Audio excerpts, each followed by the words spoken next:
What's up, you guys? Welcome back to my channel. My name is Dee and this is the Optimistic Network. Today we are making pineapple turkey. For this recipe, we're using turkey breast. If you follow me on TikTok, you know that I bought a turkey breast mistakenly for Thanksgiving. Yes, from last year Thanksgiving. So Thanksgiving 2021. So what I did, I cut it up. I didn't cook it for Thanksgiving because I don't want to cook no turkey breast for Thanksgiving. I wanted a full turkey. So what I did, I cut it up. I did some turkey strips and I have some for stew and I cut up these for stir fry. I cut them up and seasoned it up and had it in the bag. So it was already seasoned. So it was seasoned before November 24th. So before Thanksgiving of 2021. About probably 4 days before. So today we're using this to make our pineapple turkey. Yes, just like how you have pineapple chicken, in the Asian cuisine, you can have pineapple chicken. So that's it, pineapple turkey. So what I did, I just thawed it out from yesterday. I had it in the fridge thawing.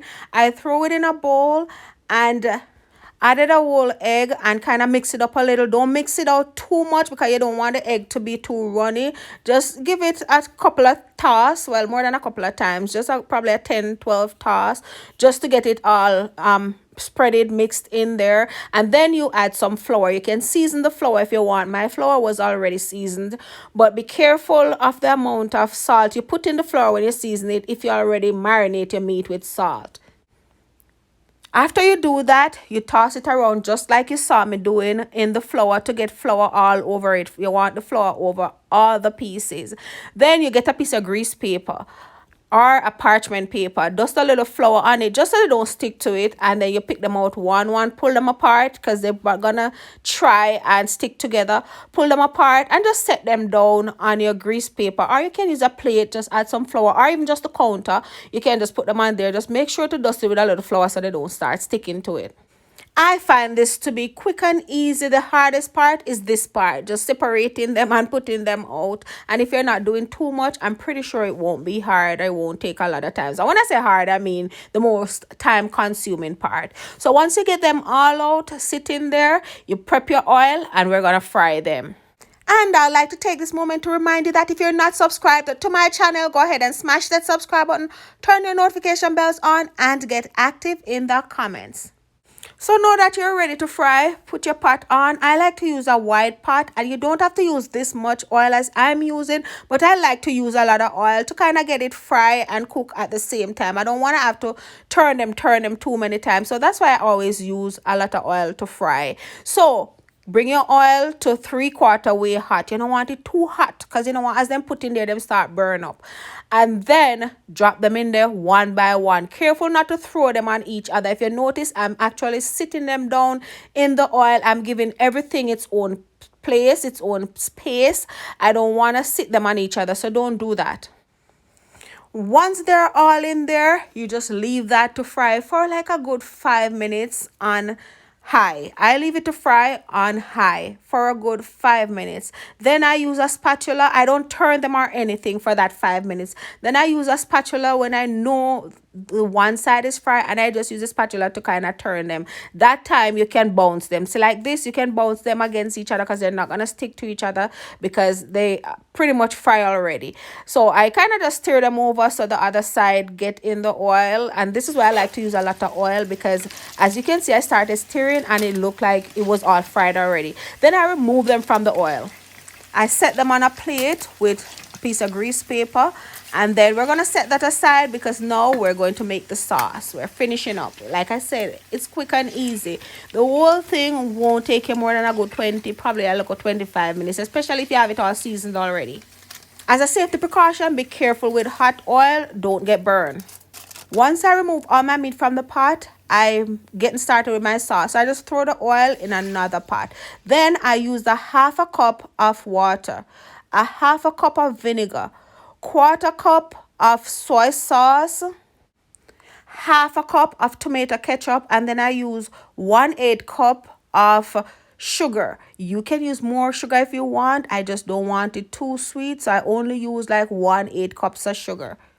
Another reason I didn't add too much sugar is because I'm using the pineapple, and the pineapple is already sweet.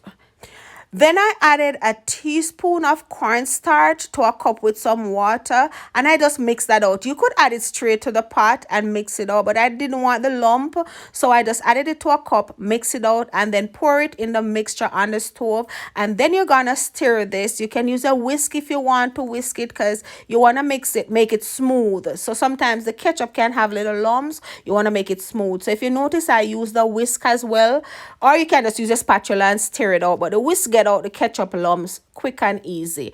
And you just stir that and let that boil down until it thickens. Right before it starts to thicken up, I add my pineapple. You can use as much pineapple as you want. If you love pineapple, you can only be merrier with it. The more, the merrier. So like when it gets to this, right there, you can see the thickness. It's still water, not thick as yet. So I added my pineapple because I wanted my pineapple to cook a little. And what I did, I just added a little more water because I wanted to rinse out all my pineapple juice from the bowl that the pineapple was in. So that's what I just added.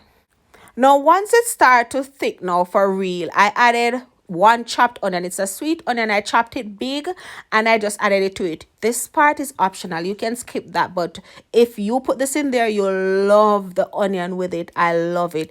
And once you add your onion and you stir on the onion shell apart, that's why I always cut it and leave it like in lumps.